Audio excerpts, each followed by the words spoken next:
Madra John Madden, they call me Juanito in Mexico. I'm sitting on the front porch of the Battery Park Apartments, subsidized senior HUD apartments. Used to be one of the grand hotels of the South, and the penthouse is still exactly the same, but everything else has been fixed up nice. It's 13 stories. 13 stories. Used to be the highest building in Asheville, pretty much, aside from that big old building on right at Pack Square there. But now there's big hotels that are blocking the view in a lot of areas. I lived here for 5 years, and if anybody challenges me, well, who are you and why are you sitting on our porch? I'll say, I paid a lot of rent here, pal. And I have put in an application to live at the Vanderbilt Arms Apartments, which you may see out there. I got the sun in my eyes, and there's an umbrella. You maybe can't see it that way. I have a policy of I never do a second take. I try to do a first take and leave it go, but the story I told a couple of days ago, I cannot find. I think maybe I started to tell it, and then a truck made too much noise and I abandoned it. And it's worth telling. I was 20 years a psychotherapist, PhD psychologist, and I've been all manner of coach and counselor since then, worked in Fortune 500 companies. These days, I do what I call guerrilla psychotherapy, which is that when I run into a person on the beach or on the street in Mexico or anywhere, I try to make our, however short interaction, be something that's helpful to them, because I'm insanely happy and it doesn't feel right not to share it. So I'm staying at the Salvation Army shelter now, which is about a half a mile in that direction, past the Embassy Suites. That may be the Federal Building. I think that's the Embassy Suites. I think I can even see it. Embassy Suites over there. The other side of that. And they allow smoking any time of the day or night on the fire escape. So I was on the fire escape the other day with a guy who had not talked. I didn't think he talked. But then I learned his name the day before, and people like it when you call him by name. So I called him by name. And I don't know how it got started, but he started talking about being locked up at the state hospital. Well, I was 16 years in Asheville from 2004 to 2020, and I was suffering from the delusion. The one mental illness I had was I believed that I was mentally ill. They had talked me into it, and it was wrong. And they had me taking terrible meds. And 5 times I checked into the Mission Hospital, which is down in that direction, the big hospital for the whole area.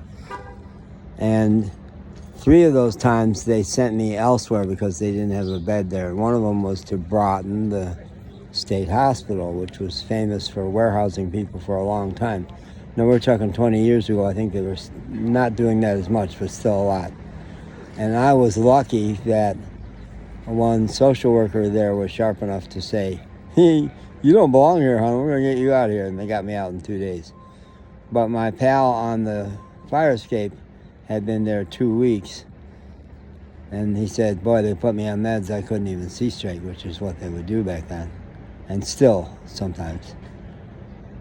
And I said, so guerrilla psychotherapy, I try to undo the harm that psychiatry is doing right, left, and center all through the country.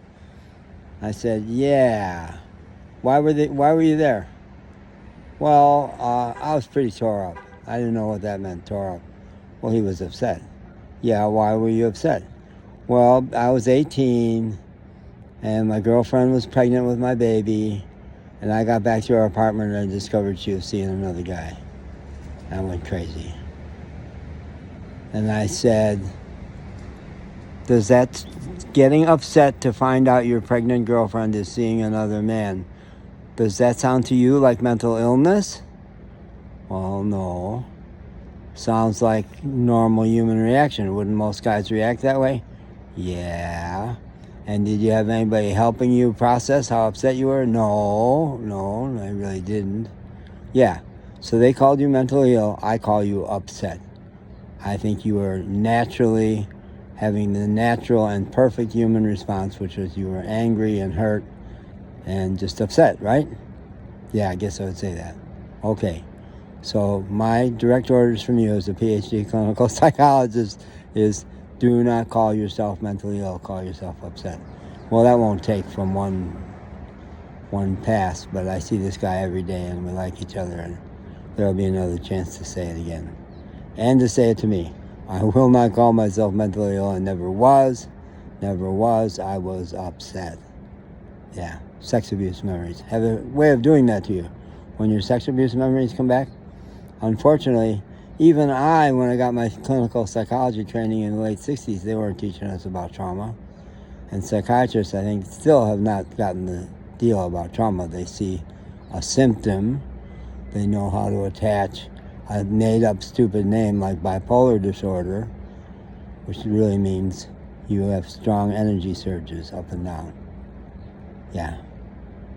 And then they give some stupid medicine which may have been used for epilepsy, but they find that it helps numb you out so you don't feel the pain as much, and they call that a victory. No, that means you can't heal because you're not feeling the pain. Yeah. Good. Nice day. And my definition of sanity is to be in the present moment and to say thank you, God, for the beautiful sunshine. We had a frost warning last night. I don't know if it actually froze, but I'm just up to the nines. But it's going up to 63, and there's birds. I saw a bird go by. Maybe you heard him. There's bushes down here that they like. It's a good day. Thank you. Bye-bye. Do something useful with your day. Tell someone they're better than they think they are.